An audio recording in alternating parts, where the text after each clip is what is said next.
ஆண்டவர் இயேசுவின் நாமத்தினாலே மீண்டுமாய் உங்களை வாழ்த்தி வரவேற்கிறோம். கர்த்தர் உங்களை ஆசீர்வதிப்பாராக.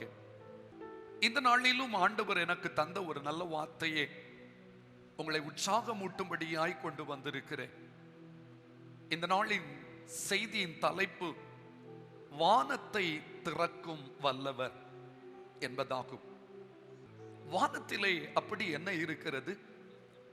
எதற்காக வானம் திறக்கப்பட வேண்டும்? வானம் எப்பொழுது எனக்காய் திறக்கப்படும்? வானம் திறப்பதினால் எனக்கு உண்டாகிற ஆசீர்வாதங்கள் தான் என்ன? இதை குறித்து நாம் இன்று தியானிக்க போகிறோம். ஏன் அந்த வானம் இன்னும் எனக்கு திறக்கப்படவில்லை என்கிற கேள்விகள் சிலருக்கு இருந்தால் அதற்கான விடையையும் வேத வசனத்திலிருந்து நாம் கற்றுக்கொள்ளப் போகிறோம். இந்த நாளின் செய்திக்காய் எடுத்துக்கொள்ளப்பட்ட வேத வசனம் உபாகமத்தின் புஸ்தகம் 28வது அதிகாரம் அதனுடைய 12வது வசனம்.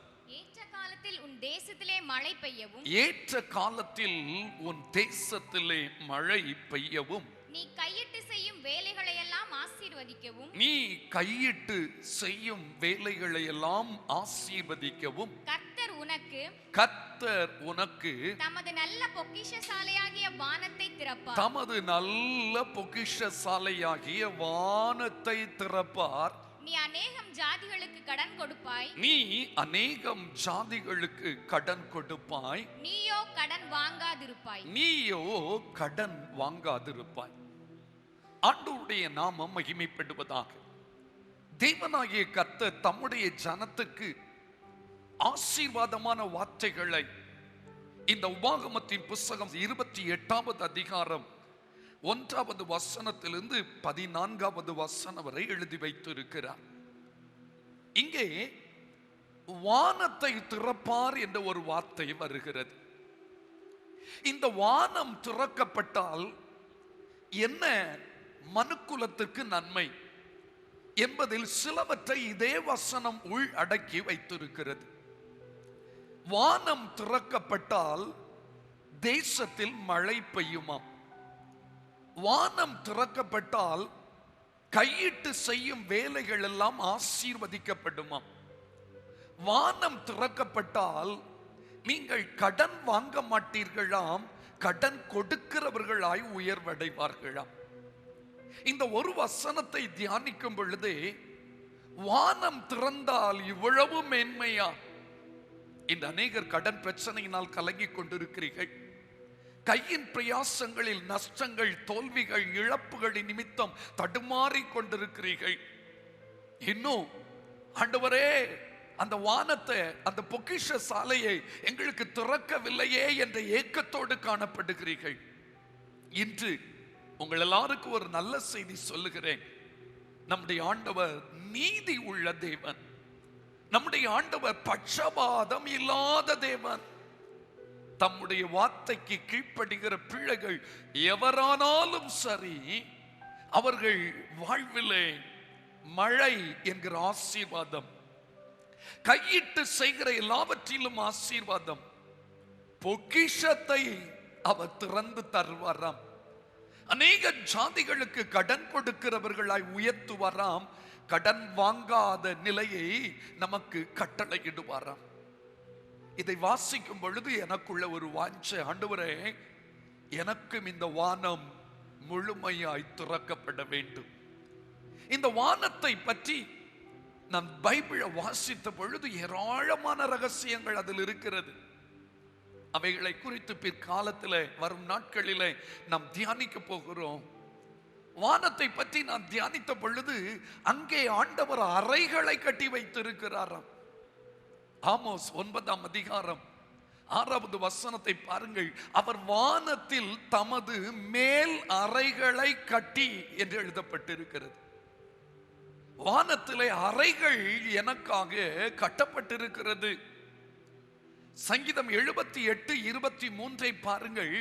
அவர் உயரத்தில் உள்ள மேகங்களுக்கு கட்டளையிட்டு வானத்தின் கதவுகளை திறந்து, வானத்தில் அறைகள் மட்டுமல்லங்க, கதவுகளும் இருக்கிறதாம். அதோடு நிறுத்தவில்லை. மல்கியா 3ஆம் அதிகாரம் 10வது வசனத்தை பார்க்கும் பொழுது வானத்திலே பலகணிகள், அப்படியானால் ஜன்னல் என்று எடுத்துக்கொள்ளலாம், பலகணிகளும் திறக்கப்படுமாம், ஜன்னல்கள் அங்கு வைக்கப்பட்டிருக்கிறது. அதோடு நிறுத்தப்படவில்லை. ஆதியாகமம் 7ஆம் அதிகாரம் 11வது வசனத்திலும் 2 ராஜாக்கள் 7ஆம் அதிகாரம் 2வது வசனத்தை வாசிக்கும் பொழுது அங்கே வானத்திலே மதகுகள், மிகப்பெரிய திறப்புகள் இருக்கிறது. எனக்கு ஆச்சரியமா இருந்தது. இதனால தான் சமாரிய பட்டணம் முற்றுகை போடப்பட்ட பொழுது ராஜாவுக்கு கையிலாக கொடுக்கிற பிரதானி இப்படி சொல்றான், வானத்திலே மதகுகளை உண்டாக்கினாலும் வார்த்தை நிறைவேறாதே. ஐயா, மதகுகளை இனி அவர் உருவாக்க வேண்டாம், ஏற்கனவே தம்முடைய பிள்ளைகளுக்கு ஆசீர்வாதத்தை தருவதற்காக மதகுகளை திறந்திருக்கிற கர்த்தர். என்ன நடந்தது? ஒரே நாள்ல அந்த சமாரியாவின் பஞ்சம் பறந்தோடி விட்டது. என் ஆண்டவர் வானத்திலே அறைகளை வைத்திருக்கிறார், கதவுகளை வைத்திருக்கிறார், ஜன்னல்களையும் வைத்திருக்கிறார், மதகுகளையும் வைத்திருக்கிறார்.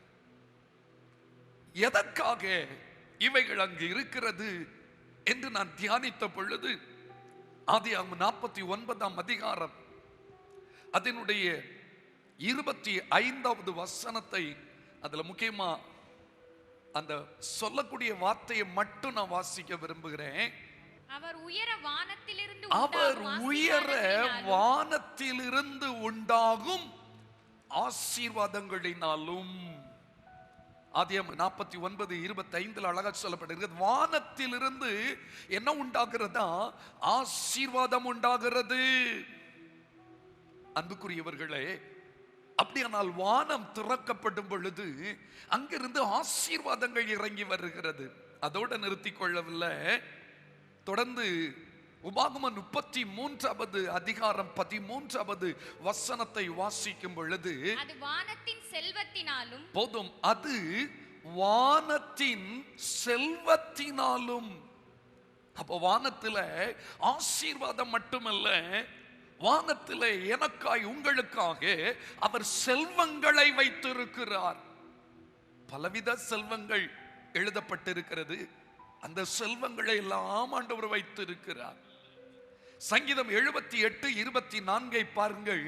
வானத்தின் தானியத்தை அவர்களுக்கு கொடுத்தார். வானத்தின் தானியம், நல்ல கவனிங்க, அன்றைக்கு வேண்டிய ஆகாரத்தை கர்த்தர் வானத்திலே வைத்திருக்கிறாராம்.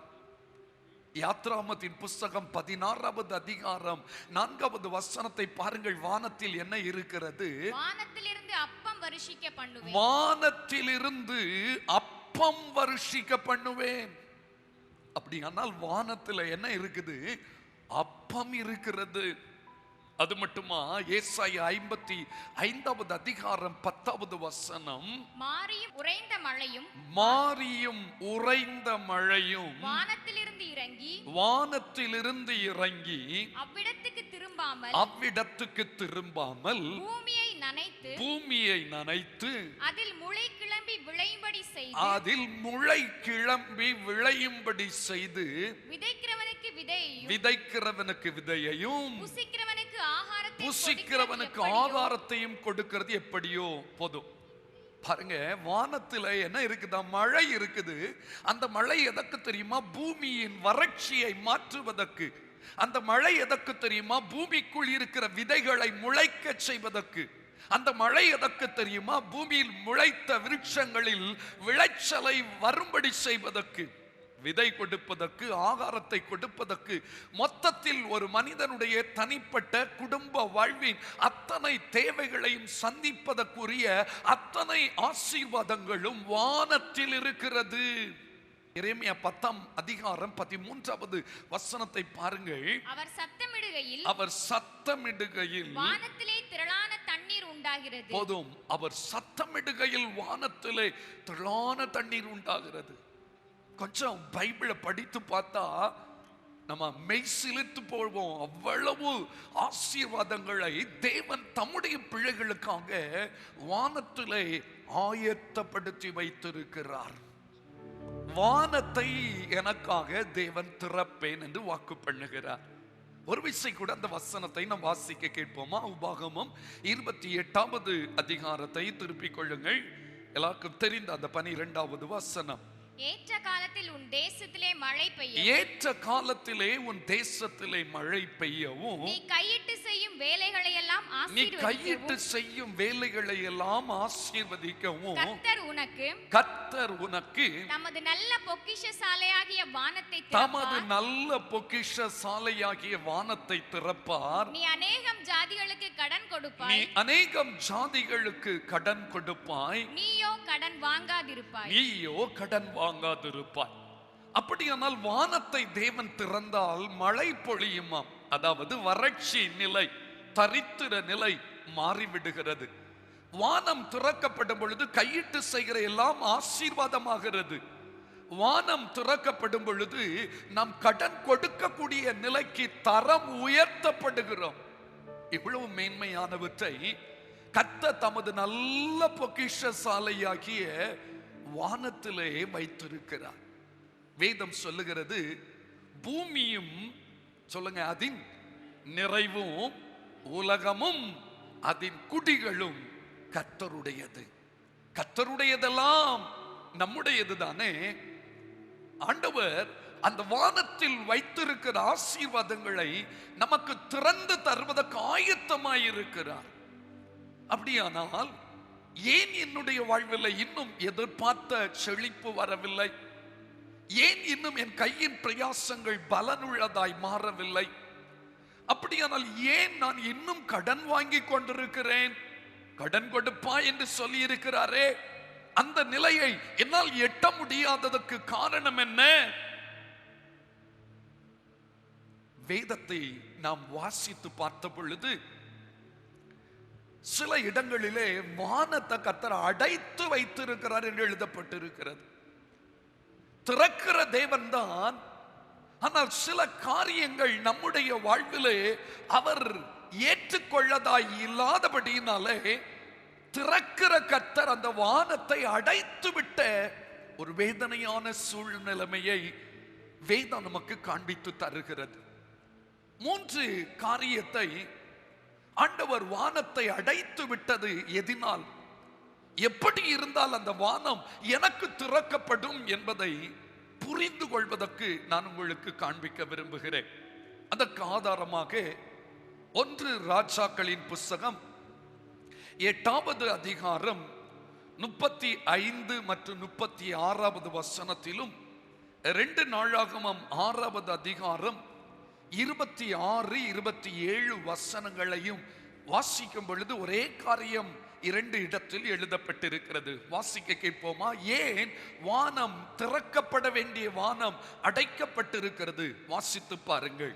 அவர்கள் உமக்கு விரோதமாய் பாவம் செய்ததினால், அவர்கள் உமக்கு விரோதமாய் பாவம் செய்ததினால், வானம் அடைப்பட்டு மழை பெய்யாதிருக்கும் போது, வானம் அடைப்பட்டு மழை பெய்யாதிருக்கும் போது அவர்கள் இந்த ஸ்தலத்துக்கு நேராக விண்ணப்பம் செய்து, அவர்கள் இந்த ஸ்தலத்துக்கு நேராக விண்ணப்பம் செய்து உம்முடைய நாமத்தை அறிக்கை பண்ணி, உம்முடைய நாமத்தை அறிக்கை பண்ணி தங்களை தேவரீர் கிளேசப்படுத்துகையில், தங்களை தேவரீர் வேதனைப்படுத்துகையில், தங்கள் பாவங்களை விட்டு திரும்பினால், எல்லாரும் சேர்ந்து வாசிக்கணும். தங்கள் பாவங்களை விட்டு திரும்பினால் பரலோகத்தில் இருக்கிற தேவரீர் கேட்டு, பரலோகத்தில் இருக்கிற தேவரீர் கேட்டு, உமது அடியாரும் உமது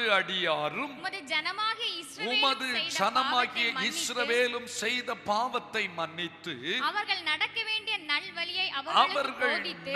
வேண்டிய நல்வழியை அவர்களுக்கு போதித்து, தேவரீர் உமது ஜனத்திற்கு சுதந்திரமாக கொடுத்த உமது தேசத்தில் மழை பெய்ய கட்டளையிடுவீராக. உமது தேசத்தில் மழை பெய்ய கட்டளையிடுவீராக. நன்றாக கவனிக்கணும். இந்த 2 வசனங்களை வாசிக்கும் பொழுது அநேக காரியங்கள் அங்கு சொல்லப்பட்டிருக்கிறது. 35வது வசனத்தை எல்லாரும் தமிழ் தெரிந்தவங்க தானே, தெளிவா வாசித்து பாருங்க. அவர்கள் உமக்கு விரோதமாய் பாவம் செய்ததினால் வானம் அடைபட்டு. என் ஆண்டவர் சொல்லுகிறார், நான் உங்களுக்கு நல்ல பொக்கிஷ சாலையாகிய வானத்தை திறப்பேன், ஆனால் நீங்கள் எனக்கு விரோதமாய் பாவம் செய்தால் அந்த வானத்தை நான் என்ன செய்து விடுவேன்? அடைத்து விடுவேன். பிரயாசப்படுகிறோம், பலன் இல்லை. எங்கெங்கேயோ வேலை தேடுகிறோம், ஒரு இடத்திலும் வாசல் திறக்கவில்லை. பிள்ளைகளுடைய படிப்பில் வெற்றி இல்லை, நம்முடைய குடும்ப பொருளாதாரத்திலே ஒரு வளர்ச்சி இல்லை. இப்படி கஷ்டம். ஏன்? நானும் ஜெபம் பண்றேன் பாஸ்டர், நானும் சர்ச்சுக்கு போறேன், நானும் ஞானஸ்நானம் எடுத்துட்டேன், நானும் கர்த்தரை தேடுகிறேன், நானும் பைபிள்லாம் தூக்கிட்டு போறேனே, ராத்திரியெல்லாம் எழுப்பி ஜெபம் பண்றேனே, என்ன எனக்கு வானம் அடைக்கப்பட்டதாய் இருக்கிறது என்று எண்ணுவீர்களே. ஆனா இங்க வேதம் சொல்லுகிறது, அவர்கள் உமக்கு விரோதமாய் பாவம் செய்ததினால். கொஞ்சம் உங்களை ஆராய்ந்து பார்க்கணும். வேதனை உண்டாக்கும் வழி என்னிடத்தில் உண்டோ என்று ஆராய்ந்து பார்க்கணும். நல்ல கவனிங்க. அடுத்தவருடைய குற்றங்களை பார்ப்பது லகுவானது, தன்னுடைய குற்றத்தை அடையாளம் கண்டு கொள்வது கொஞ்சம் கடினமானது. பொதுவா நம்ம மற்றவங்களுடைய குற்றத்தையே கவனித்துக் கொண்டிருப்பதினால் நமக்குள் இருக்கிற தவறுகள் அநேக நேரத்தில் புலப்படாமல் மறைந்து கிடக்கிறது.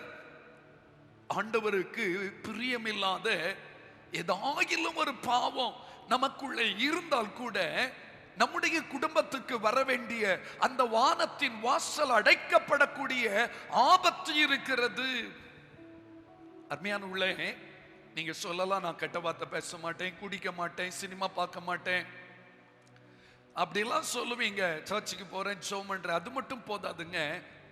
பைபிள் சொல்லுது, ஒருவன் நன்மை செய்ய அறிந்திருந்தும் அதை செய்யாமல் போனால் அது அவனுக்கு பாவமா இருக்கும். தீய நோக்கம் பாவம் என்று எழுதப்பட்டிருக்கிறது. சொற்களின் மிகுதியினால் பாவம் இல்லாமல் போகாது என்று எழுதப்பட்டிருக்கிறது. சாமுவேல் தீர்க்கதரிசி சொல்லுகிறார், நானும் உங்களுக்காக விண்ணப்பம் செய்யாதிருந்தேனே ஆகில் நான் பாவம் செய்கிறவனாய் இருப்பேன் என்று சொல்லுகிறார். பிறருக்காய் ஜெபிக்காதது பாவம், நன்மை செய்ய அறிந்திருந்தும் செய்யாதது பாவம். சிலரோடு பழகும் பொழுது உள்நோக்கத்தோடு, தீய நோக்கத்தோடு, வேறு ஏதோ ஒரு உள்நோக்கத்தை வைத்து பழகுவதும் பாவம். அதிகமாய் பேசுவதினாலும் வருகிறது பாவம். ஜனங்களுக்காய் பரிதபிக்காமல் இருப்பதும் பாவம். ஏலியை பற்றி வேதம் சொல்லுகிறது, அவன் தன் பிள்ளைகளை அடக்காமல் போன பாவத்தின் நிமித்தம். பிள்ளைகளை அடக்கி வளர்க்காதது கூட பெற்றோருக்கு பாவம். ஐயா, நம்ம உலக மனிதர்கள் செய்கிற பாவங்களை நாம் செய்யாமல் இருக்கலாம், ஆனால் ஆண்டவர் விரும்புகிற வளர்ச்சி அடைந்த ஒரு பரிசுத்த வாழ்க்கை வாழாத ஒரு ஆபத்து நமக்குள்ள இருக்குமே. ஆனா இன்று நம்மை அடையாளம் கண்டுகொள்ள வேண்டும். ஆண்டவரே, என்ன விதமான பாவம் எனக்குள்ள இருக்குது, எனக்கு உணர்த்தி காட்டும் ஆண்டவரே. அதி நிமித்தமாகத்தான் வானம் அடைபட்டு கிடக்கிறது என்பதை புரிந்து கொண்டேன். ஆசீர்வாத கதவுகள் திறக்கப்படவில்லை என்பதை புரிந்து கொண்டேன். ஆண்டுடைய சமூகத்தில் முழங்கால் படியிடுங்க பார்க்கலாம், ஜெபித்து பாருங்க பார்க்கலாம். கொஞ்சம் கண்ணீரோடு கூட நம் தம்மை ஆராய்ந்து பாருங்களேன். உச்சம் தலை முதல் உள்ளம் கால்வரையில நம்முடைய ஒவ்வொரு ஜீவியத்தின் ஒவ்வொரு காரியங்களிலும் ஏதாயிலும் தவறுகள் இருக்கிறதோ என்பதை புரிந்து கொண்டு அதை களைந்து போடுங்கள். சங்கீதக்காரர் சொல்லுகிறார், நான் அடக்கி வைத்த மட்டும் நித்தம் நித்தம் என் கதறுதலினாலே என் எலும்புகள் உலர்ந்து போயிற்று, என் சாரம் உஷ்ணகால வறட்சி போல வறண்டு போயிற்று. நான் என் பாவத்தை மறைக்காமல் தேவரீருக்கு அறிக்கையிட்டேன். அப்படி தன்னுடைய பாவங்களை அறிக்கையிடுகிறவன் என்ன செய்ய முடியும்? இரக்கம் பெறுவான். தன் பாவங்களை மறைக்கிறவன் வாழ்வடைய மாட்டான். அவைகளை அறிக்கை செய்து விட்டுவிடணும். இந்த வசனத்தை தெளிவா வாசிங்க. அந்த 35வது வசனத்தை தொடர்ந்து வாசிக்கிற, அவர்கள் இந்த ஸ்தலத்துக்கு நேராக விண்ணப்பம் செய்து உம்முடைய நாமத்தை அறிக்கை பண்ணி தங்களை தேவரீர் சொல்லுங்க கிளேசப்படுத்துகையில். அப்ப ஆண்டவர் சில கடினமான பாதைகளையும் சில வேதனை தரும் நிகழ்வுகளை நம்ம வாழ்க்கையில அனுமதிக்கும் பொழுது உடனே உணரணும், ஏதோ பாவம், அதன் விளைவுதான் எனக்கு இப்படிப்பட்ட பாதிப்பு, இப்படிப்பட்ட நஷ்டம், இப்படிப்பட்ட தோல்வி, இப்படிப்பட்ட கஷ்டம் என்பதை உணர்ந்து தங்கள் பாவங்களை விட்டு மனம் திரும்பினால், அடுத்த வசனம் சொல்லுகிறது, பரலோகத்தில் இருக்க தேவரை கேட்டு உமது அடியாரும் உமது ஜனமாகிய இஸ்ரவேலும் செய்த பாவத்தை மன்னிப்பது மட்டுமல்ல, அவர்கள் நடக்க வேண்டிய நல் வழியை அவர்களுக்கு என்ன செய்வாராம், போதித்து அவர்களுக்கு ஆசீர்வாத மழையை என்ன செய்வார், பெய்ய பண்ணுவார். என்னை கேட்கிற எனக்கு மிகவும் பிரியமான அன்பு குடும்பத்தினரே, உங்க வாழ்க்கையில உங்க குடும்பத்துல யாரோ ஒருவர் தேவனுக்கு விரோதமாய் செய்த பாவங்கள் தான் உங்கள் குடும்பத்துக்கு வர வேண்டிய நன்மையை கெடுத்து கொண்டிருக்கிறது, தடுத்து கொண்டிருக்கிறது. உணருங்கள், மனம் திரும்புங்கள், அந்த பாவத்தை உங்களை விட்டு விடுங்கள், பரிசுத்தமாய் வாழ்வதற்கு தீர்மானமிடுங்கள். வானம் இப்பொழுதே உங்களுக்கு திறக்கப்படுவது அதிக நிச்சயம். இரண்டாவதாக, வானம் அடைபட்ட ஒரு சந்தர்ப்பத்தை நான் உங்களுக்கு சொல்ல விரும்புகிறேன். லேவியராகமத்தின் புஸ்தகம் 26வது அதிகாரம் 14 முதல் 20 முடியவுள்ள வசனங்களை நம்ம வாசிக்க போறோம். அதுல இப்ப முதலாவது 19வது வசனத்தை நம்ம வாசிக்க போகிறோம். அதுல இப்படியாக சொல்லுகிறது, உங்கள் வல்லமையின் பெருமையை முறித்து, உங்கள் வல்லமையின் பெருமையை முறித்து, உங்கள் வானத்தை இரும்பை போலவும், எல்லாரும் சேர்ந்து வாசிங்க, உங்கள் வானத்தை எப்படி ஆக்குமே, இரும்பை போலாக்குவேன் என்று ஆண்டவர் எழுதி வைத்திருக்கிறார். அப்படின்னு என்ன அர்த்தம், வானத்தை கல்லா மாற்றிடுவார். அதிலிருந்து ஒரு ஆசீர்வாதத்தை நீ என்ன செய்ய முடியாது, அனுபவிக்க முடியாது. உங்கள் பூமியை வெண்கலத்தை போலாக்குவேன். பூமிக்குரிய ஆசீர்வாதத்தையும் பெற்றுக்கொள்ள முடியவில்லை, வானத்துக்குரிய ஆசீர்வாதத்தையும் பெற்றுக்கொள்ள முடியவில்லை. காரணம் என்ன? முந்தைய வசனங்களை நாம் வாசிக்க போகிறோம். 14வது வசனத்திலிருந்து தயவு செய்து பைபிளை எல்லாரும் திறந்து வைத்து குறித்து கொண்டு திரும்ப திரும்ப வாசித்து பாருங்க. ஏன் என் குடும்பம் ஆசீர்வதிக்கப்படவில்லை, ஏன் என் பிள்ளைகளுக்கு நன்மையின் பாதைகள் திறக்கப்படவில்லை என்பதை நீங்கள் தெளிவாய் புரிந்து கொள்ள முடியும். நீங்கள் எனக்கு செவி கொடாமலும், நீங்கள் எனக்கு செவி கொடாமலும், இந்த கற்பனைகள் எல்லாவற்றின்படியும் செய்யாமலும், இந்த கற்பனைகள் எல்லாவற்றின்படி செய்யாமலும், என் கட்டளைகளை வெறுத்து, என் கட்டளைகளை வெறுத்து, உங்கள் ஆத்துமா என் நியாயங்களை அரோசித்து, உங்கள் ஆத்துமா என் நியாயங்களை அரோசித்து, என் கற்பனைகள் எல்லாவற்றின்படியும் செய்யாதபடிக்கு என் உடன்படிக்கையை நீங்கள் மீறி போடுவீர்களாகில், என் உடன்படிக்கையை நீங்கள் மீறி போடுவீர்கள் ஆகில், நான் உங்களுக்கு செய்வது என்னவென்றால், நான் உங்களுக்கு என்ன செய்வேன் தெரியுமா, கண்களை பூத்து போக பண்ணுகிறதற்கும், எதிர்பார்த்து எதிர்பார்த்து ஏமாற்றம், இருதயத்தை துயரப்படுத்துகிறதற்கும், மனதிலே பெரிய வேதனை, திகிலையும் ஈழையும் காய்ச்சலையும் உங்களுக்கு வர பண்ணுவேன். பயம் வருது, காய்ச்சல் வருது, வியாதிகளுக்குள்ளாக சிக்கிக் கொள்ளுதல். நீங்கள் விதைக்கும் விதை விருதாவா இருக்கும், எவ்வளவுதான் பிரயாசப்பட்டாலும் பலனற்றதா இருக்கும். உங்கள் சத்துருக்கள் அதன் பலனை தின்பார்கள். பிரயாசப்படுவீங்க, ஆனா அதை வட்டிக்கு கொடுக்கிறதுனால, வட்டிக்காரனுக்கே வட்டி அடைப்பதுனால சத்துரு அதன் பலனை தின்பார்கள்.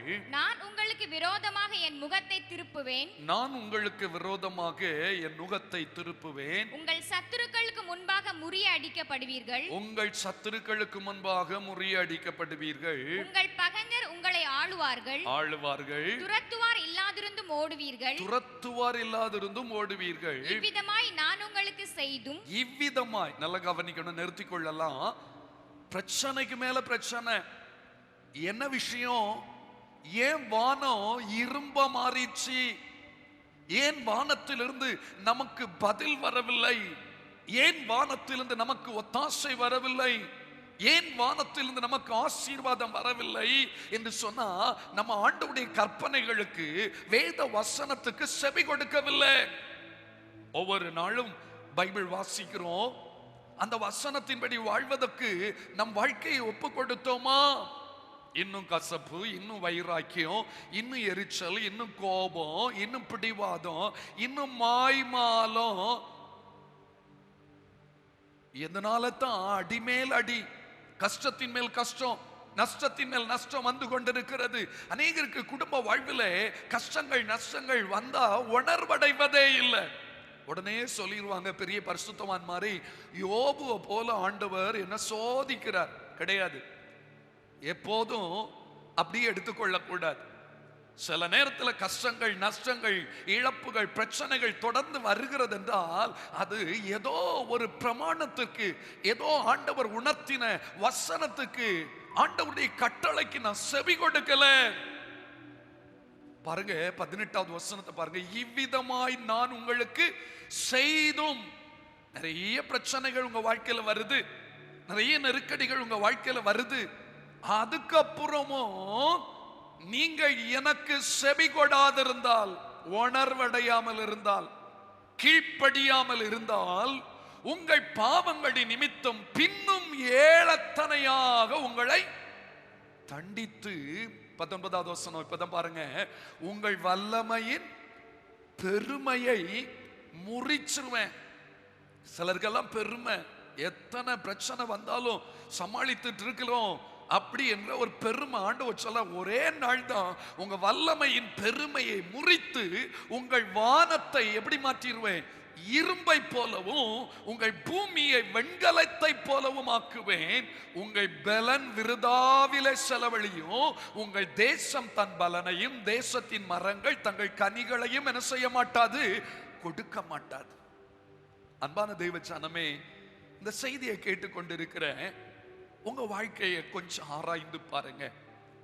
ஆண்டவர் எத்தனையோ முறை வசனத்தின் மூலம் பேசியும் அந்த வசனத்தின்படி வாழ்வதற்கு இன்னும் மற்றவர்களாய் இருக்கிறீர்களோ, இன்னும் மனதை கடினப்படுத்தி கொண்டிருக்கிறீர்களோ, அதெல்லாம் இன்னும் பிறகு பார்த்து கொள்ளலாம், இன்னும் கொஞ்ச நாள் ஆகட்டும், அடுத்த ஆண்டு ஆகட்டும், இல்லது அவன் காரியம் நடக்கட்டும், அதுக்கப்புறம் பார்க்கலாம் என்று சொல்லி சாக்கு போக்கு சொல்லி கொண்டிருக்கிறீர்களோ, அதனால் தான் ஆசீர்வாதத்தை உங்களால் பெற்றுக்கொள்ள முடியவில்லை. தேவனுடைய வார்த்தைக்கு செவி கொடுத்தால் நன்மை, செவி கொடுத்தால் மேன்மை, அது ஒரு ஆசீர்வாதம்.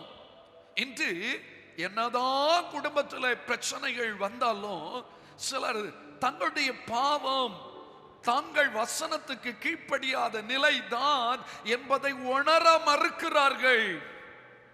எப்பொழுது வானம் இரும்பாகி இருக்கிற வானம் உங்களுக்காக இடைவெளி விட்டு ஆசீர்வாதத்தை அள்ளி தரப்போகிறது தெரியுமா? எப்பொழுது நீங்கள் நம்முடைய பாவத்தை, வசனத்துக்கு கீழ்ப்படியாதது தவறு, அதனால் தான் என் குடும்பத்தில் இப்படிப்பட்ட சூழ்நிலைகள் தொடர்ந்து நடைபெற்று கொண்டிருக்கிறது, இப்படிப்பட்ட நஷ்டம் கஷ்டம் வியாதி துன்பம் எனக்கு வந்து கொண்டிருக்கிறது, இவங்களுக்கு முன்னால் எல்லாம் பேச்சு கேட்க வேண்டிய நிலை வந்திருக்கிறதே, ஏன் ஆண்டவரே என்று ஆராய்ந்து பார்த்து வசனத்துக்கு செவி கொடுப்பதற்கு உணர்வுள்ள ஒரு இருதயம் இருக்குமேயானால் அந்த கல்லான இல்லது இரும்பாகி போன வானம் நிச்சயம் உங்களுக்காய் தேவனால் திறக்கப்படும். ஏசாயா தீர்க்கதரிசன புத்தகம் 1வது அதிகாரம் 3வது வசனத்திலிருந்து ஆண்டவர் தம்முடைய ஜனத்தை பற்றி வேதனையோடு இப்படி சொல்லுகிறார். மாடு தன் எஜமானையும், மாடு தன் எஜமானையும், கழுதை தன் ஆண்டவனின் முன்னணையையும் அறியும், கழுதை தன் ஆண்டவனின் முன்னணையையும் அறியும், இஸ்ரவேலோ அறிவில்லாமலும், இஸ்ரவேலோ அறிவில்லாமலும், என் ஜனம் உணர்வில்லாமலும் இருக்கிறது என்கிறார். எல்லாரும் சேர்ந்து சொல்லுங்க, என் ஜனம் உணர்வில்லாமலும் இருக்கிறது என்கிறார். கொஞ்சம் நிறுத்தி கொள்ளுவோம். அநேகர் வீட்டில் கஷ்டம் நஷ்டம் பிரச்சனைக்கு மேல பிரச்சனை வியாதிக்கு மேல வியாதி வந்த உடனே தான் வசனத்துக்கு கீழ்ப்படியவில்லை என்கிற உணர்வு வராதபடிக்கு பக்கத்தில் உள்ளவன் பில்லி சுனியம் செய்துட்டான், அவன் சவால் விட்டுட்டான், அவன் சாபம் போட்டுட்டான், அதனால தான் எனக்கு இப்படி. ஆனா பைபிள் சொல்லுது, யாக்கோபுக்கு விரோதமான மந்திரவாதம் இல்ல, இஸ்ரவேலுக்கு விரோதமான குறி சொல்லுதல் இல்ல, காரணம் இல்லாமல் இட்ட சாபம் என்ன செய்வதில்லை, தங்குவதே கிடையாது. இந்த உலகத்தில் எந்த சாபமும் இயேசுவின் இரத்தத்தினால் முறிக்கப்பட்டு விட்டது. இயேசுவின் இரத்தத்தினால் மீட்கப்பட்ட பிள்ளைக்கு முன்னோர்களின் சாபமும் இல்லை, இப்பொழுதுள்ள ஜனங்களின் சாபமும் பலிக்காது. ஏன் கஷ்டம்? அவங்க சாபம் போட்டதுனால அல்ல, முன்னோருடைய சாபத்தின் விளைவும் இல்ல, நான் வசனத்துக்கு செவி கொடுக்காததின் விளைவு. பாருங்க, இந்த 1வது அதிகாரம் ஏசாயா 1:3 பாருங்க, என் ஜனம் எப்படி இருக்கிறது, உணர்வில்லாம இருக்குது. மாடுக்கு கூட எஜமான் யாருன்னு தெரியும், கழுதை கூட தான் கட்டப்படுகிற இடம் இது என்பது தெரியும். ஆனா தேவனுடைய ஜனமோ ஏன் எனக்கு இது சம்பவிக்கிறது என்கிற உணர்வற்ற நிலையில் இருக்கிறது. பைபிள் சொல்லுது, உணர்வில்லாத அவருடைய இருதயம் இருளடைந்தது என்று எழுதப்பட்டிருக்கிறது. அன்பானவர்களே, 4வது வசனத்தை வாசிக்க கேட்போமா? ஐயோ, பாவமுள்ள ஜாதியும் அக்கிரமத்தால் பாரம் சுமந்த ஜனமும் பொல்லாதவர்களின் சந்ததியும் கேடு உண்டாக்குகிற புத்திரருமாய் இருக்கிறார்கள். நல்லவங்க தான், கிறிஸ்தவங்க தான், ஆனா நிறைய பாவம், நிறைய அக்கிரமம், நிறைய மற்றவர்களுக்கு கேடு உண்டாக்குற நிலை. கர்த்தரை விட்டு இஸ்ரவேலின் பரிசுத்தருக்கு கோபம் உண்டாக்கி பின்வாங்கி போனார்கள். இன்னும் நீங்கள் ஏன் அடிக்கப்பட வேண்டும்? ஏன் நமக்கு அடி கிடைக்குது? அதை பற்றியே உணர்வு இல்லை. நம்ம மற்றவங்க மேல பழி சாட்டுறோம். சாத்தான் ரொம்ப சோதிக்கிறான், சாத்தான் எங்க குடும்பத்தை ரொம்ப பிரச்சனைக்கு உட்படுத்துகிறானோ, எதுவும் நம்ம சேதப்படுத்த முடியாத என்று வேதம் சொல்லுகிறது அல்லவோ. அப்படியானால் என்னுடைய கீழ்ப்படியாமை, நான் வசனத்துக்கு செவி கொடுக்காததின் விளைவுதான் என்னுடைய வாழ்க்கையில இப்படிப்பட்ட அடிகள். இன்னும் நீங்கள் ஏன் அடிக்கப்பட வேண்டும்? அதிகமாய் விலகி போகிறீர்களே. தலையெல்லாம் வியாதியும் இருதயம் எல்லாம் பலட்சயம்னா சோர்ந்து அடிமேல அடி பிரச்சனை மேல வந்த உடனே என்ன வாழ்க்கை, அப்படிப்பட்ட ஒரு விரக்திக்கு போயிருது. உள்ளங்கால் தொடங்கி உச்சந்தலை மட்டும் அதிலே சுகமே இல்லை. அது காயமும் வீக்கமும் நொதிக்கிற ரணமும் உள்ளது. அது சீழ்பிதுக்கப்படாமலும் கட்டப்படாமலும் எண்ணெயினால் செய்ய வேண்டியதை செய்தாதான் இந்த காயங்கள் ஆறும். சீழ்பிதுக்கப்படணும், அதுல என்ன மருந்து வைக்கணுமோ வைத்து கட்டணும், எண்ணெயை ஊற்றணும், அதுக்கப்புறம் தான் அது ஆறும். உங்க வாழ்க்கைய சீர்தூக்கி பார்த்து வசனத்தின்படி வாழ்வதற்கு முழு மனதோடு ஜீவிப்பதற்கு அர்ப்பணம் செய்து பாருங்க. இன்றைக்கே அந்த இரும்பாகி போன வானம் நமக்காய் திறக்கப்படுவது நிச்சயமான ஒன்றாய் காணப்படுகிறது. அன்புக்குரிய தேவ பிள்ளைகளே, 2 காரியத்தை நான் உங்களுக்கு சொல்ல விரும்பினேன். ஒன்று, ஏன் வானம் அடைக்கப்பட்டது? நாம் தேவனுக்கு விரோதமாய் செய்த பாவம். எப்பொழுது அந்த வானம் திறக்கப்படும் தெரியுமா? அந்த பாவத்தை விட்டு மனம் திரும்பினால் வானம் திறக்கப்படும். இரண்டாவது, நாம் வசனத்தின்படி வாழவில்லை, அதுதான் எனக்கு இப்படிப்பட்ட நஷ்டம் கஷ்டம் என்பதை உணர்ந்து வசனத்துக்கு செவி கொடுப்பதற்கு தன் வாழ்க்கையை அர்ப்பணிக்காமையானா நம்முடைய வாழ்விலே ஆசீர்வாதம் என்கிற வானம் திறக்கப்படுவது நிச்சயமாய் இருக்கிறது. மூன்றாவதாக ஆண்டவர் எது நிமித்தம் வானத்தை அடைத்து விட்டார்? வாசிக்கலாமா? 2 நாளாகமத்தின் புஸ்தகம் 7வது அதிகாரம் 13 மற்றும் 14வது வசனங்களை வாசிக்க கேட்போமா?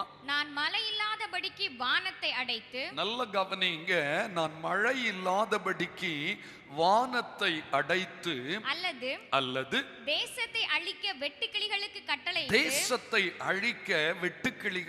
கட்டளையிட்டு, அல்லது என் ஜனத்திற்குள் கொள்ளை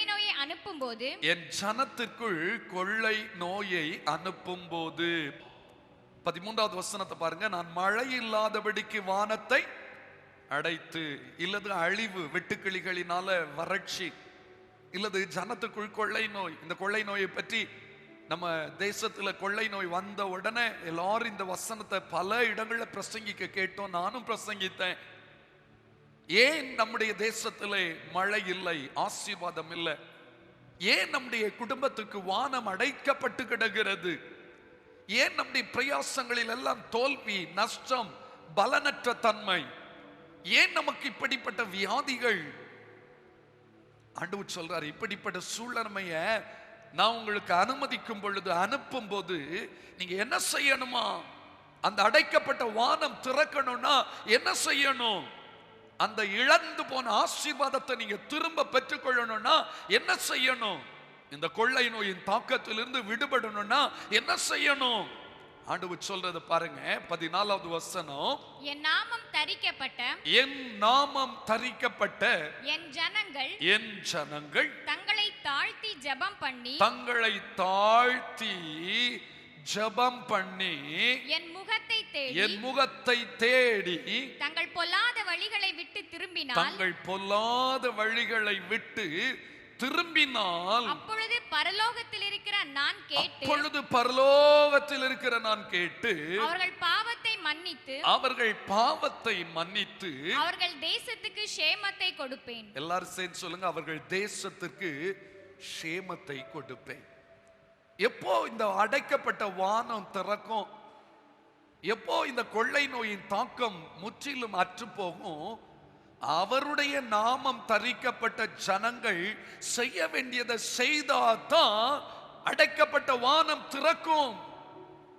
நாம உலகத்தை, தேசத்தை பழிசாட்டி, அது விக்கிரகம் நிறைந்த தேசம், பாவம் நிறைந்த தேசம், அதனால தான் ஆசீர்வாதம் இல்லை. ஒரு பக்கம் அது உண்மைதான், மறுக்கவில்லை. ஆனா அது மட்டும் தான் காரணமா?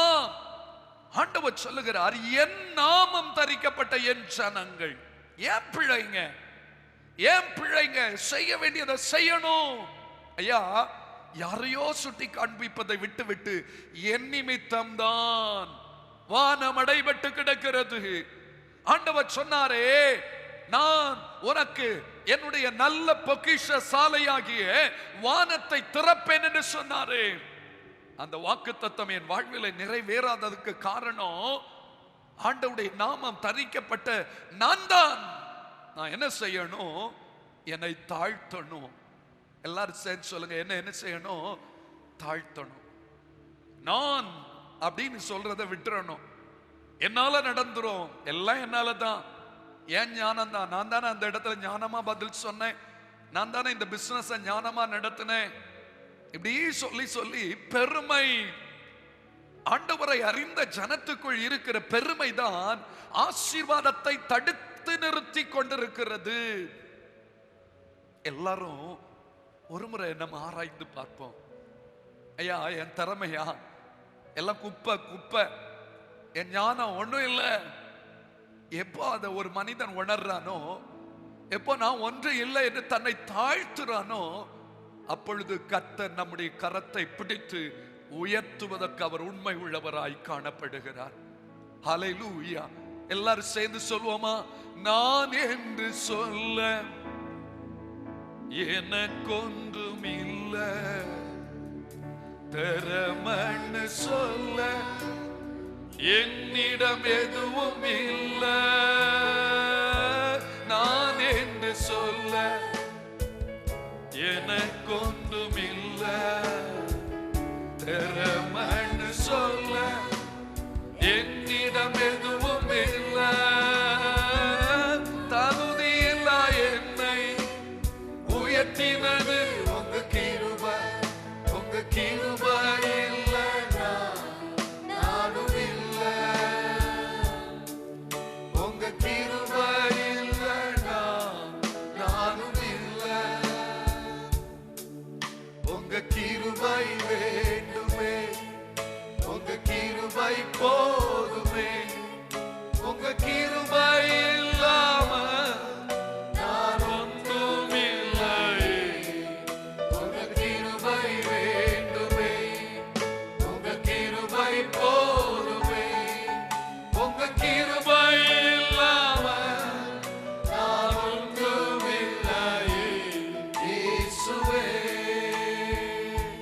ஹல்லேலூயா.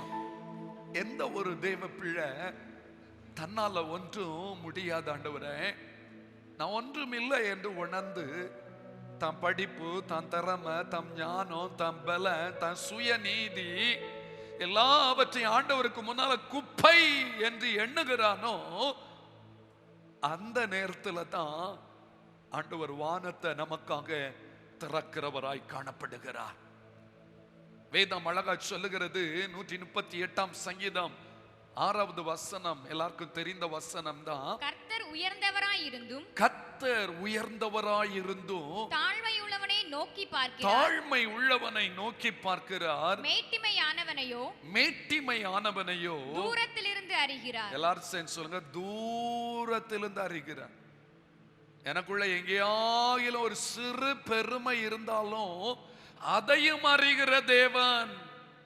சில இடத்துல தாழ்மையா இருப்பாங்க, சில இடத்துல பெருமையை காட்டுவாங்கல்ல, அது கூட ஆசீர்வாதத்துக்கு தடையாய் நின்று கொண்டிருக்கிறது. வானத்தை அடைத்தால் தேவ பிள்ளைங்க தங்களை தாழ்த்தணுமாம். அது மட்டுமல்ல, அந்த வசனம் தொடர்ந்து இப்படியாய் சொல்லுகிறது, ஜெபம் பண்ணணும். உங்க வாழ்க்கையில ஜெப நேரம் உண்டுமா? ஜெபிப்பதற்கென்று ஒரு நேரத்தை நீங்க குறித்து வைத்திருக்கீங்களா? ஆசீர்வாதம் வரவில்லை என்று சொல்லுவதோடு நிறுத்தி விடாம அதை பெற்றுக்கொள்வதற்கு ஆண்டவரின் பாதம் அமர வேண்டும். நீங்கள் அமர்ந்து இருந்து நானே தேவன் என்று அறிந்து கொள்ளுங்க. எந்த ஒரு தேவ பிள்ளை தேவனுடைய பாதத்துல விழுந்து கிடக்கிறாங்களோ அவங்க குடும்பத்தின் பொருளாதாரத்தை கர்த்தர் ஆசீர்வதித்து செழித்தோங்க செய்வார். அவர்கள் கையிட்டு செய்கிற எல்லாவற்றையும் தேவன் வாய்க்க செய்வார். ஜெபம் உங்க வாழ்க்கையில இன்று எவ்வளவு நேரம் ஜெபித்தீங்க யோசிச்சு பாருங்க. அநேக ஞாயிற்றுக்கிழமை ஜெபம் பண்றதே கிடையாது. ஏன்னா சர்ச்சுக்கு போவோம்ல, ஆராதனையில இருப்போம்ல, அது 2 மணி நேரம் இல்ல, அதுவே ஆண்டவரோடு இருக்கிறது தானே. ஏமாற்றுகிறீர்களா ஆண்டவரை? அதிகாலையில் ஆண்டுடைய பாதம் அமர்ந்திருந்தீர்களா? பைபிள் சொல்லுது, கர்த்தரை கண்டடையத்தக்க சமயத்தில் அவரை தேடுங்கள், அவர் சமீபமாய் இருக்கையில் அவரை நோக்கி கூப்பிடுங்கள். கண்டடையத்தக்க சமயம் எப்போ? அதிகாலை தேடுகிறவர்கள் என்னை கண்டடைவார்கள். எப்பொழுது அவர் சமீபம்? நொறுங்குண்ட இருதயம் உள்ளவர்களுக்கு கர்த்தர் சமீபமாயிருக்கிறார். எப்பொழுது அவர் சமீபம்? உண்மையாய் தம்மை நோக்கி கூப்பிடுகிற யாவருக்கும் அவர் சமீபம். அவரை நோக்கி கூப்பிடுங்க. தினமும் 1 மணி நேரமாவது தேவ சமூகம் அமர்றீங்களா? ஜெபத்துல தரித்திருக்கீங்களா? உங்களை தாழ்த்துவதோடு நிறுத்தி விடாதபடி ஜெபம் பண்ணுங்க. ஆண்டவருடைய முகத்தை தேடுங்க. எல்லாரும் சொல்லுங்க, யாருடைய முகத்தை தேடணுமா? கர்த்தருடைய முகத்தை தேடணும். ஹல்லேலூயா. பைபிள் சொல்லுது, அவர்கள் அவரை நோக்கி பார்த்து பிரகாசம் அடைந்தாங்க. சொல்லுங்க, அவர்கள் முகங்கள் வெட்கப்படவே இல்லை. ஒவ்வொரு நாளும் முகம் பார்க்கணுமே அப்படின்னு, அழகை ரசிக்கணுமே அப்படி பார்த்து ஒரு பாட்டு பாடுறாரு. அவருடைய முகத்தை பார்க்கணும். அவருடைய முகத்தை பார்க்கணும்னா நம்ம அந்த அளவு பரிசுத்தமா இருக்கணும். பரிசுத்தமா இருக்கணும். உங்க பாவங்களே அவருக்கு உங்களுக்கு நடுவில் பிரிவினை சுவர். அவரை பார்க்க முடியல. இன்னும் பரிசுத்தம், இன்னும் பரிசுத்தம். பரிசுத்தத்தோடு அவருடைய முகத்தை தேடி தங்கள் பொல்லாத வழிகளை விட்டு. ஐயா, இந்த வசனம் புறஜாதிகளுக்கு எழுதப்படல, ஆண்டவருடைய சொந்த ஜனத்துக்கு தான் எழுதப்பட்டு இருக்கிறது. அநேக ரட்சிக்கப்பட்ட பிறகு பாவமே இல்லை, நான் செய்யதெல்லாம் கரெக்ட்னு நினைச்சிட்டு இருக்காங்க. ஆண்டவர் சொல்ற, உங்கள்கிட்டையும் பொல்லாத வழிகள் இருக்குது, அதை விட்டு திரும்பினால் நான் உன் சத்தத்தை கேட்பேன், உன் பாவத்தை மன்னிப்பேன், உன் வாழ்வுக்கு ஒரு விடிவு காலத்தை ஏற்படுத்துவேன் என்று கர்த்தர் சொல்லுகிறார். தேசமும் ஆசீர்வதிக்கப்படும், நம்ம தனிப்பட்ட வாழ்க்கை ஆசீர்வதிக்கப்படும், நம் கையிட்டு செய்கிற எல்லாமே ஆசீர்வதிக்கப்படும். இங்க 4 காரியம் இருக்கு. தாழ்த்தணுமா, ஜெபம் பண்ணணுமா, முகத்தை தேடணுமா, பொல்லாத வழிகளை விட்டு திரும்பணுமா. ஆண்டவருடைய சமூகத்துல கேட்க போறேன், ஆண்டவரே, வானம் திறக்கப்படுவதற்கு என் பாவம் தடையா இருந்தா என் பாவத்தை நான் அறிக்கையிடுறேன்ப்பா. நான் உங்களுக்கு நேரா திரும்புறேன் பரிசுத்த வாழ்க்கைக்கு. வானம் திறக்கப்படுவதற்கு வசனத்தின்படி செவி கொடுக்காம மறுபடியும் துணிந்து தவறு செய்து கொண்டிருக்கிறேனோ இந்த உணர்வடைந்தேனப்பா. ஏன் என் வாழ்க்கையில இந்த கஷ்டம் நஷ்டம் என்பதை புரிந்து கொண்டேன். நான் ஏதோ ஒரு வசனத்துக்கு செவி கொடுக்காததுதான் உணர்ந்தேன். செவி கொடுப்பேன், ஒப்பு கொடுக்க போறோம். அது மட்டுமல்ல, வானம் அடைக்கப்பட்டதுக்கு காரணம் நான் தாழ்த்தாததுதான், நான் செபிக்காததுதான், நான் உம்முடைய முகத்தை பார்க்காததுதான், நான் பொல்லாத வழிகளை விட்டு திரும்பாததுதான் என்று சொல்லி தன்னை உணர்ந்து தன் வாழ்வை ஆண்டவருக்கு உகந்ததாய் மாற்றுவதற்கு அர்ப்பணிக்கிற தேவ பிள்ளை நிமித்தம் இன்றைக்கே அந்த அடைக்கப்பட்ட வானம் திறக்கப்படுவது அதிக நிச்சயமாய் காணப்படுகிறது. எனக்கு அன்பான கர்த்தருடைய தேவ ஜனமே, உங்களோடு கூட கர்த்தர் பேசுகிறார். உபாகமம் 28:12 நம்ம ஒவ்வொரு குடும்பத்துக்கும் உரிமையானது தாங்க. இப்போ அந்த வசனம் நிறைவேறும். அதை நான் ஒன்று சொல்லி முடிக்க வரேன். 1வது வசனத்தை நம்ம வாசிக்க கேட்போம். உபாகமம் 28ஆம் அதிகாரம் 1வது வசனத்தை வாசிக்கலாமா? இன்று நான் உனக்கு விதிக்கிற இன்று நான் உனக்கு விதிக்கிற உன் தேவனாகிய கர்த்தருடைய கட்டளைகளின் படியெல்லாம் உன் தேவனாகிய கர்த்தருடைய கட்டளைகளின் படியெல்லாம் செய்ய நீ கவனமாய் இருக்கும்படிக்கு அவர் சத்தத்திற்கு உண்மையாய் செவி கொடுப்பாயானால் உன் தேவனாகிய கர்த்தர் பூமியில் உள்ள சகல ஜாதிகளிலும் உன்னை மேன்மையாக வைப்பார். 12வது வசனத்தை வாசிக்க கேட்போம். ஏற்ற காலத்தில் உன் தேசத்திலே மழை பெய்யவும் நீ கையிட்டு செய்யும் வேலைகளை எல்லாம் ஆசீர்வதிக்கவும் கர்த்தர் உனக்கு தமது நல்ல பொக்கிஷசாலையாகிய வானத்தை திறப்பார். நீ அநேகம் ஜாதிகளுக்கு கடன் கொடுப்பாய், நீயோ கடன் வாங்காதிருப்பாய். ஆண்டவரே, இந்த பகல் பொழுதுல நான் உம்முடைய வசனத்துக்கு செவி கொடுப்பதற்கும் உம்முடைய வார்த்தையை கைக்கொள்வதற்கும் என்னுடைய பாவ வழிகளை விட்டு மனம் திரும்புவதற்கும் என்னை தாழ்த்துவதற்கும் ஒன்றுமில்லை என்பதை உணர்ந்து அறிக்கையிடுவதற்கும் ஜெபத்தில் தரித்திருப்பதற்கும் உமது முகத்தை நோக்குவதற்கும் அது மட்டுமல்ல பொல்லாத வழிகளை விட்டு திரும்புவதற்கும் நான் ஆயத்தமாய் இருக்கிறேன். என் மேல மனதுருகி என் குடும்பத்துக்கு அந்த வானத்தை ஒருமுறை கூட திறக்க மாட்டீரா? நீர் வானத்தை திறந்தால் எங்கள் கையின் பிரயாசங்கள் ஆசீர்வாதமாய் மாறுமே. நீர் வானத்தை திறந்தால் எங்கள் பொருளாதாரம் செழிக்குமே. நீர் வானத்தை திறந்தால் எங்கள் குடும்பம் கட்டப்படுமே. நீர் வானத்தை திறந்தால் எங்கள் பிள்ளைகள் நன்றாய் இருப்பார்களே. ஒரு விசை எங்கள் மேல மனம் இறங்கி எங்கள் பாவங்களை மன்னித்து எங்களுக்காக அந்த நல்ல பொக்கிஷ சாலையாகிய வானத்தை திறந்து விடும் தகப்பனை என்று சொல்லி இருக்கிற இடங்களில அப்படியே எழும்பி நிற்போமா? கண்களை மூடுவோமா? இலது முழங்கால் படியிடுங்கள். எது உங்களுக்கு வசதியோ ஆண்டவரை நோக்கி பாருங்க. அவர் வானத்தை இன்று உங்களுக்காய் திறக்க போகிறார். வானத்தை இன்று உங்களுக்காய் திறக்க போகிறார். அந்த நல்ல பொக்கிஷ சாலை உங்கள் குடும்பத்துக்கு திறக்கப்படுகிற ஒரு நேரம். ஒரு விசை கரங்களை உயர்த்தி, ஆண்டவரே, என் பாவம்தான், என் கீழ்ப்படியாமை தான், என்னுடைய பெருமை தான் உம்முடைய ஆசீர்வாத பலகணிகள் திறப்பதற்கு தடையாயிருக்கிறது என்பதை புரிந்து கொண்டேன். என்னை மன்னியும். வேதனை உண்டாக்கும் வழி என்னிடத்தில் உண்டோ? ஆராய்ந்து பார்த்து என்ன நித்திய வழியில நடத்தும்பா. எனக்குள்ள இருக்கிற பெருமைகள், வசனத்துக்கு இன்னும் கீழ்ப்படியாம விதண்டாவாத பேசிக் கொண்டிருக்கிற நிலைகள் தான் நான் இன்னும் ஆசீர்வாதத்தை, செழிப்பை அனுபவிக்க முடியவில்லை. நான் செய்யறதெல்லாம் தோற்று போகுது, நான் செய்கிறதெல்லாம் பலனற்றதாய் இருக்கிறது. இன்று என்னோடு நீங்க பேசுனீங்கப்பா. இந்த ஒரு விசையின் பாவத்தை மன்னித்து வானத்தை திறந்தருளும் என்று சொல்லுகிறவங்க உங்க வலது கரத்தை உயர்த்தி, கரங்களை உயர்த்தி சொல்வோமா? விடியலுக்காய் காத்திருக்கும் காவலனை பார்க்கிலோ.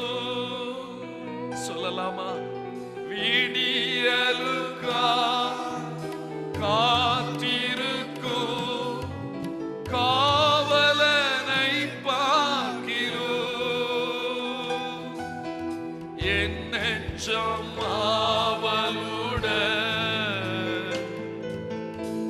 உமக்காயே குதையா.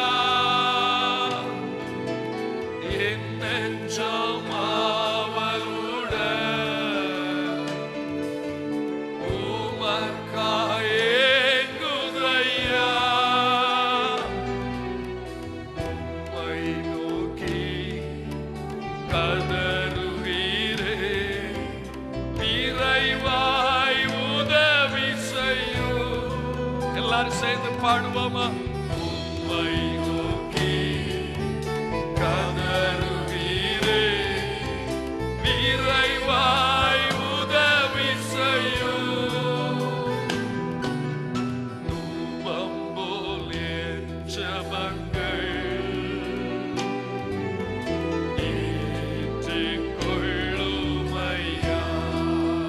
மாலை பலி போல மாலை பலி போல கைகளை உயர்த்துவேன் ஐயா. உம்மை நோக்கி கதறுகிறேன் விரைவாய் உதவி செய்யும். ஒருமுறை கூட சொல்வோம். உம்மை நோக்கி கதறுகிறோம் ஆண்டவரே, எங்கள் பாவத்தை மன்னியும் ஆண்டவரே. என் குற்றங்கள் ஆண்டவரே நிலை நிற்க முடியாதல்லவோ. எங்கள் பாவத்தின் நிமித்தம் தான் எங்கள் வாழ்வு ஆசீர்வாதத்தை இழந்து நிற்கிறது. என்னை மன்னியும் அப்பா.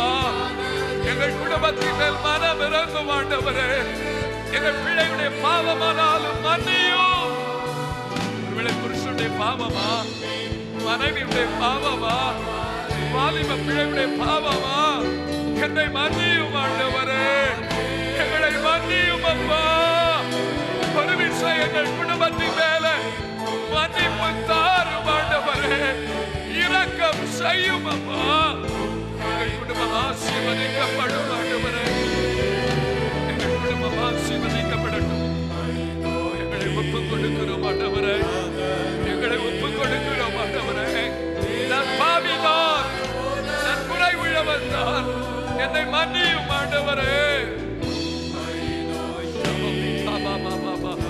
கேளுங்க, என் ஆண்டவருடைய மன்னிப்பு, என் ஆண்டவருடைய இரக்கம் உங்களுக்கு கொடுக்கப்படுவதில்லையா? இன்றைக்கு கொடுக்கப்படும். ஏற்றுக்கொள்ளும் ஆண்டவரே.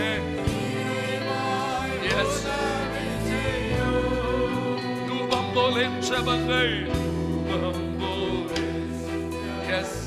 இதுதான் எங்களுடைய ஜெபமா இது காணப்படுகிறதப்பா. இந்த ஒரு விஷயங்களை மன்னித்து ஒவ்வொரு குடும்பத்துக்கும் வானம் திறக்கப்படுவதாக, வானம் திறக்கப்படுவதாக. இந்த பகல் பொழுதிலே அடைக்கப்பட்ட கதவுகள் இவர்களுக்காய் திறக்கப்படட்டும். எந்த பாவமானாலும் இயேசு மன்னிக்கிறார். எந்த தவறானாலும் அவர் மன்னித்து உங்களுக்காய் வானத்தை இப்பொழுது திறக்கிறார். இதுவரை இல்லாத ஆசீர்வாதங்கள் இன்று முதல் உங்கள் குடும்ப கைகளின் பிரயாசத்திலே, பொருளாதாரத்திலே இறங்கி வருகிறது, இறங்கி வருகிறது. இயேசுவின் நாமத்தில் வானம் இவர்களுக்கு திறக்கப்படட்டும். ஒவ்வொரு குடும்பத்துக்கும் வானம் திறக்கப்படட்டும். அப்படி செய்தபடியால் உமக்கு ஸ்தோத்திரம். எங்கள் ஜெபத்தை ஏற்றுக்கொண்டீரே, எங்கள் ஜெபத்தை ஏற்றுக்கொண்டபடியால் உமக்கு ஸ்தோத்திரம் ஆண்டவரே. எங்களோடு நீங்க பேசுனீங்களா? எங்களுக்கு வானத்தை திறப்பேன் என்று பேசுனீங்கப்பா. இந்த நாளில் எங்கள் குறைவுகளை உணர்த்தினீர். குறைவுகளை அறிக்கையிட்டு அதை விலக்கி விட்டு வசனத்துக்கு கீழ்ப்படிந்து நாங்கள் ஒன்றுமில்லை என்பதை உணர்ந்து உம்முகத்தை தேடி ஜெபம் பண்ணி பொல்லாத வழிகளை விட்டு திரும்பி இருக்கிற இந்த நேரத்தில் எங்கள் ஜெபத்தை நீ கேட்டு வானத்தை திறந்தபடியால் உமக்கு ஸ்தோத்திரம்.